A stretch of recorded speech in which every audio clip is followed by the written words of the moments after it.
పవన్ కళ్యాణ్ గురించి ఏమన్నా చెప్తారా? ఆయన ఒక పిచ్చోడు నా దృష్టిలో మాత్రం.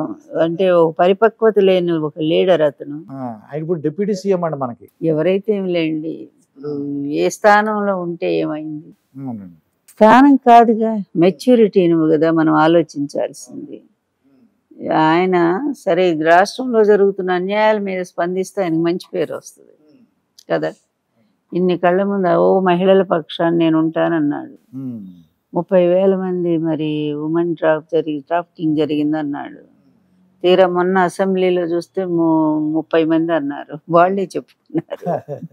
30,000 మంది ఎక్కడ, 30 మంది ఎక్కడ?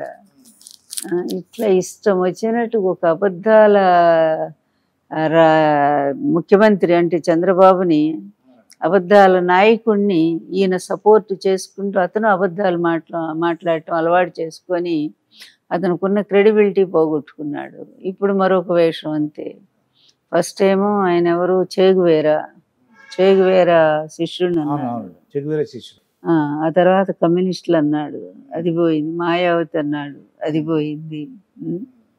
ఇలా రోజుకో పార్టీ, రోజుకో వ్యక్తుల్ని ఆదర్శం అని చెప్పుకునేవాళ్ళు చివరికి ఎవరికి ఎవరు ఆదర్శమో కూడా చెప్పుకోలేని స్థితిలో ఉండిపోతారు. అందుకనే అతను అమాయకుడు అని అంటున్నాను.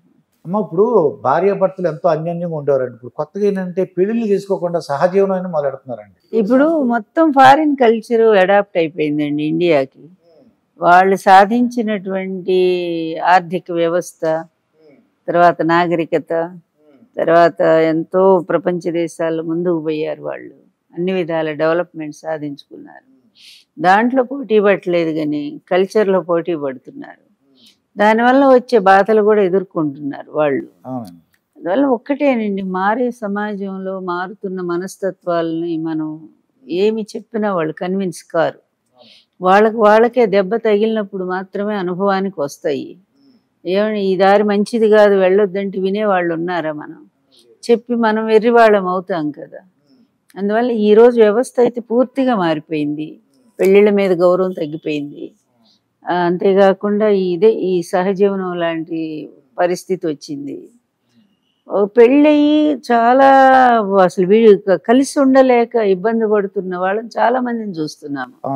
3 నెలలకే అభిప్రాయ భేదాలతో భయంకరంగా కొట్లాడుకుంటున్నారు, విడాకులకు పోతున్నారు.